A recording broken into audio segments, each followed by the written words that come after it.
Hello, everybody from Londonist.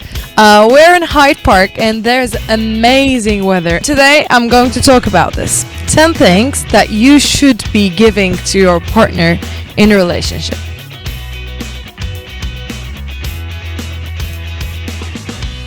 Hello, everybody from Londonist. We're in Hyde Park and there's amazing weather. Everyone is sunbathing right now, except for me, because I think it's still cold, but British people don't, as I assume, because everyone is like right now in bikinis and having like sunbathing and everything. So, it's May, there is love in the air, like when you breathe you can feel excitement, you can feel the youth and everything.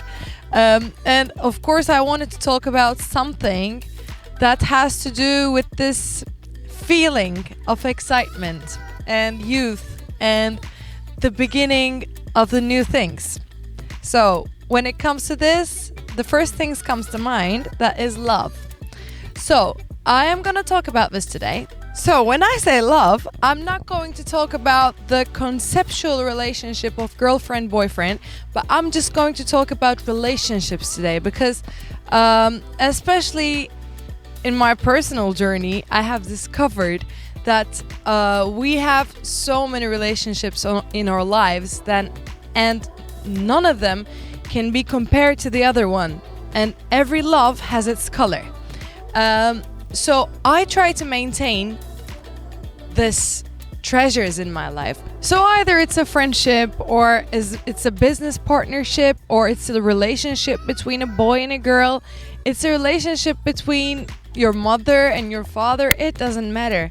It's based on love. And what I'm going to talk about is sometimes love fades away. Sometimes that good feeling fades away. And what we're left with is what we know about love and what are the rules of relationship. And today I'm going to talk about this 10 things that you should be giving to your partner in a relationship. Have a continuous, open, kind communication with your partner. What I mean by open is sometimes even when the thing is so personal and you're dying of your emotions and maybe you're very angry or ambitious, it doesn't matter. You have to be open enough to look at yourself experimentally and to your partner. Because in a relationship, to make it maintain, one of the most important things is to focus on what is right than to who is right. So trying to be always open with your communication and putting your emotions aside and focusing on the solution might be the best thing that you can do for your relationship. Be willing to put 100% effort while dealing with difficulties and challenges. A lot of people in relationship, when it comes to hard times, they run away, not because they don't love one another, but because they're so afraid that the relationship would be ruined in case of a difficulty. But the long-term compromise to keep your relationship in your life is to put 100% effort to deal with the challenges and difficulties when it's your time. Don't forget, difficulties and challenges might find you and might find your partner as well. But if you're together despite all the odds. To have fun and to laugh a lot, I think this is the key to every kind of problem in life. And of course, it's the best dynamic of relationships, since being able to make fun of life itself gives you much more power and strength to put up with all the odds that are against you and be strong as an individual and together. Share life lessons and growing pains. A lot of people tend to keep it quiet and not use the benefit of having a relationship in their lives. What is the relationship is for if you cannot share what you're going through? You shouldn't be bottling it up if you have someone that you can trust. So even when confrontation is hard, even when it's hard for you to speak it out loud, just use the benefit of having a relationship in your life and speak it out loud. Share your life lessons and growing pains. And trust me, after a certain time, you look at it back and think that it was really, really funny. Respect and provide emotional support. When you look at your person from a point of view where you want to support them, you automatically tend to see the good things in them and tend to see the things that are able to be even better.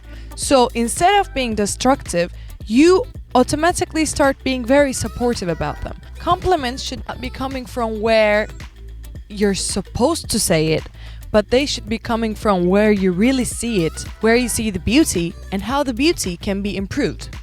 Knowing that you have a role in someone else's life and self-esteem, you should be respectful and supportive enough to make them a better person while you are becoming a better person.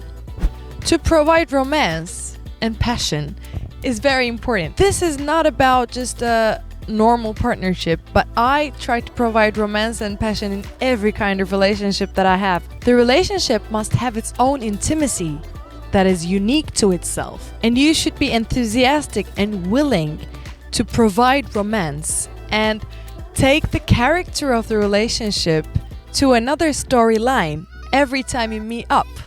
Share your dreams and ambitions so you're on the same page. There are really a few things that are more supportive in a relationship than working on in a project together.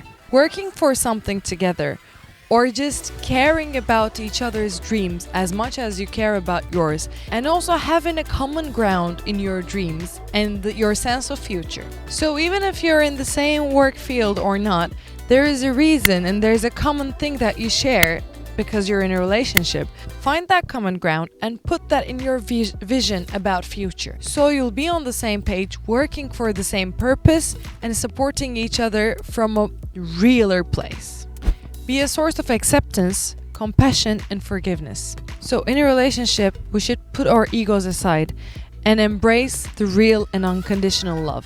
In a relationship, we should always be aware of the fact that human beings are limitless creatures, and we might do a lot of different things in one lifetime. So we should always keep our minds open to the possible changes that our partner or we might go through, and we should be open to acceptance with compassion and true love. And when it comes to forgiveness, when you forgive that person without even thinking, that's when you know you love them more than you love your pride.